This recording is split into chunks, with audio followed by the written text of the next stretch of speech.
Good afternoon, everyone. Good morning, everyone. Our topic for today is about United Nations Counterterrorism Committee. So, what do you mean by counterterrorism? So, we all know that there is terrorism that is happening right now, right? So, United Nations as an organization, we are trying to do something about this kind of problem because terrorism is no longer a problem of one country, but then it becomes a problem of every nations. So United Nations, they created this committee to make a counterattack on terrorism activity. So this terrorism,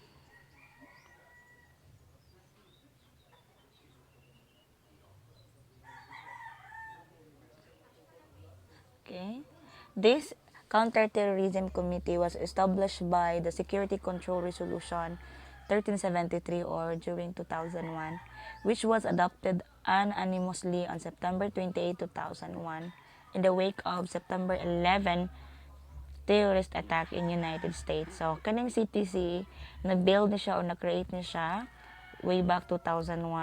And the reason of this is because of the September 11 attack. So, they come up to a certain committee because of that incident, considering that the, the United States is being attacked by terrorists from different country.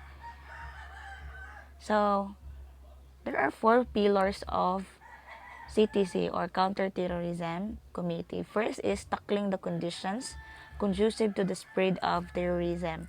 Second, preventing and combating terrorism. Third, building states' capacity to prevent and combat terrorism and to strengthen the rule of the United Nations system in that regard. Fourth, ensuring respect for human rights for all and the rules of law as the fundamental basis for fight against terrorism. So, the United Nations Counterterrorism Committee, there are four pillars that you need to consider. First is to tackle the conditions. They're going to discuss about how conducive or what they're going to do in the spread of terrorism. What are the countermeasures that they're going to do, or what measures or solution that they will do in the combat of terrorism. Of course, the second is preventing and combating terrorism. So they will not just tackle about that one, but they need to do something about it. So first and foremost is to prevent and to combat terrorism. Because why it is prevent? Prevent because terrorism already exists. What they need to do is to prevent it to happen. They will not allow it to happen. But then if it is already in the status quo or there is already a terrorism occur, then that's the rule of the United Nations on how to combat such a situation. The third one is building state capacity to prevent and combat terrorism. So in other words, the United Nations system has the rule on capacity building or building state capacity, or they're going to build the capacity of every member nation or member country of United Nations that they will be able to combat terrorism. Okay, the fourth one is ensuring respect for human rights for all and the rule of law as the fundamental basis for the fight against terrorism. Of course, they are in the counterterrorism committee. They also consider the respect of human rights, considering that human rights need to be respected. Human rights must be one of the things that they need to follow in regards of what situation it is, especially safeguarding the lives or protecting the lives of a person. So, we have the United Nations peacekeeping missions. If you observe, di ba, na yung mga police officer dito sa Pilipinas, ipadala sa United Nations. Ipadala dito for peacekeeping mission. So, what is this, by the way? So actually, peacekeeping has proven to be one of the most effective tools available to the United Nations to assist host countries navigate the difficult path from conflict to peace.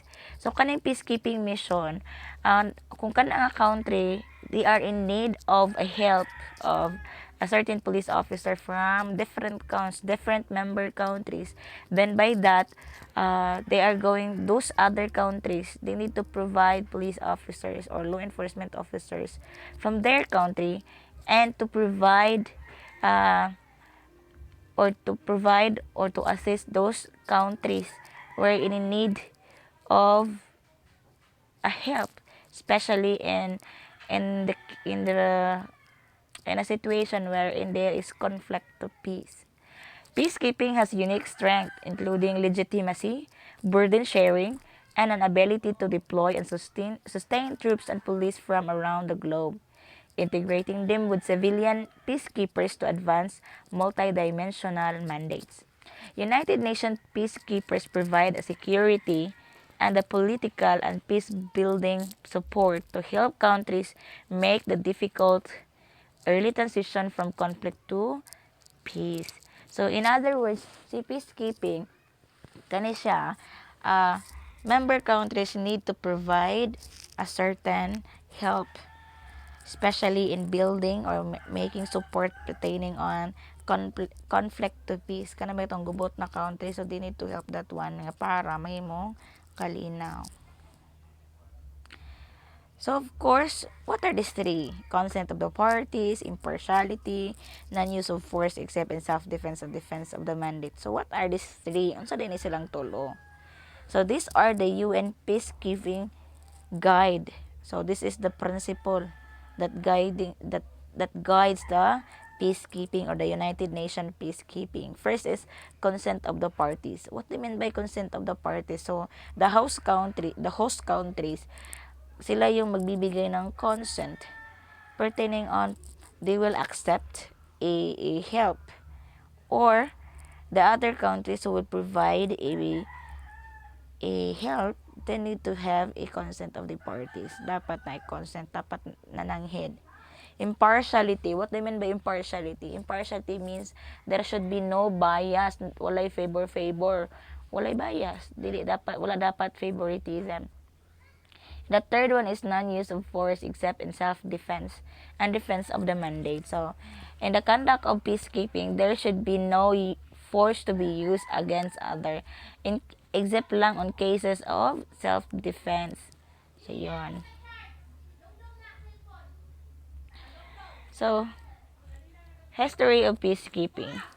When United Nations peacekeeping began in 1948, when the Security Council authorized the deployment of United Nations military observers to the Middle East. So, way back 1948 mo na siya nag-start ang peacekeeping sa United Nations. The mission rule was to monitor the armistice agreement between Israel and its Arab neighbors. An operation which became known as the United Nations True Supervision Organization. So, nagsugod yun siya katong sa mission between Israel and Arab neighbors or countries nga duol-duol sa Israel. So, mo na nagsugod ang United Nations peacekeeping, and accordingly it was known before as United Nations Truce Supervision Organization or UNTSO. So, in the Philippines, how the Philippines participate in United Nations peacekeeping? So, according to PNP Memorandum Circular 2009-006, so it provides the rules and procedures on the selection of the PNP personnel for second mate, detailed to international organizations, peacekeeping mission. So, kaning memorandum, it provides or it discuss about the rules and procedure pertaining on a police officer in the country or here in the Philippines that will be detailed or will be assigned in peacekeeping mission. So there are 3 stages. So it is how to apply in United Special Action Team or the ONSAT. So of course this there should be a pre-qualifying exam before those 3 stages. So, pre-qualifying exam, it is conducted by the PNP. Of course, the first stage is the written examination, which covers reading comprehension, listening comprehension, and report writing. The second stage is driving proficiency test, and the third stage is firing proficiency test. So, klaro naman driving. Pag drive, ang firing, it talks about kung makaigo ba o dili. But of course, for you to become a United Nations peacekeeper, di ba, mag-apply man. So, of course, there are also qualifications. The qualifications are as follows: age, rank, requirement, professional or service status, physical requirement, special skills requirement, unit recommendation requirement, and others. So, pila may edad dapat makasulod.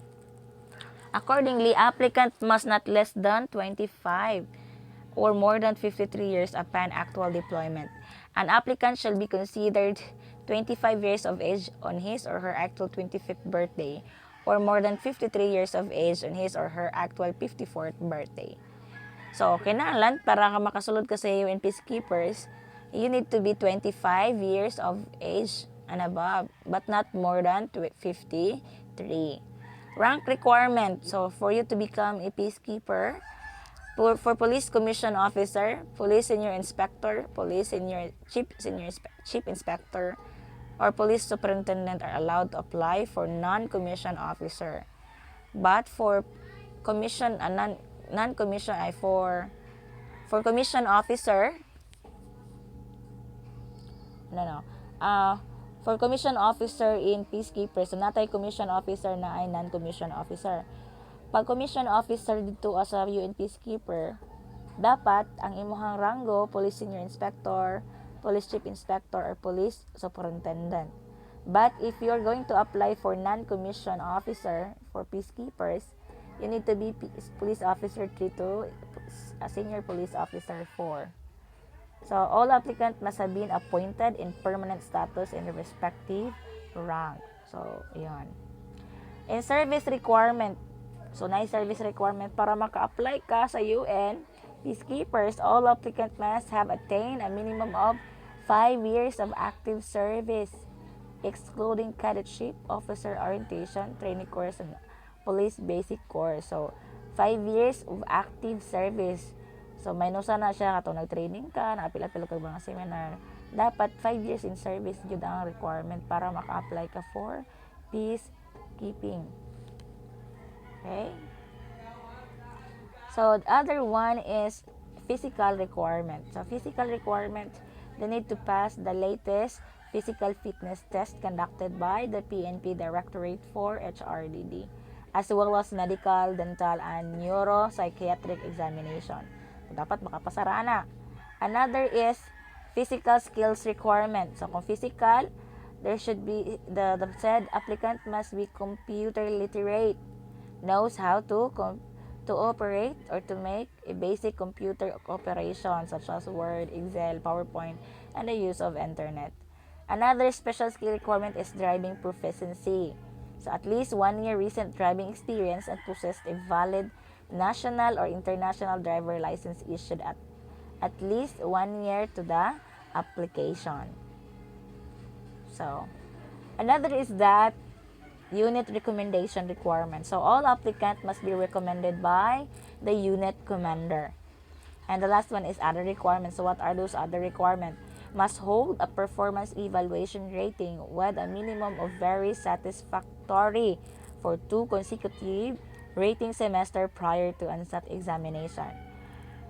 Must not be must not be repatriated from any previous UN mission for disciplinary reason. Must not have been convicted of any administrative or criminal offense or has a pending criminal or administrative cases. No applicant should be a witness to any administrative or criminal case, especially those covered by Republic Act 9165 or a summary hearing officer with unresolved cases. So, before ka maka-apply sa 28 nga, wala kay dili ka witness sa usa ka kaso o wala kay kaso nga under sa imo nga ikaw ang ga work out. Dapat wala kay kaso nga o wala ka na konbiktuhan or wala kay pending cases nga giatubang pod. So, terms of deployment, all PNP personnel who are deployed as part of UN peacekeeping mission shall have 1 year tenured extendable to 6 months. So, yun yung one thing on the deployment of United Nations peacekeeping mission. So that would be all. Thank you and have a good day. Before that, please study everything because the exam is upcoming. Thank you and God bless.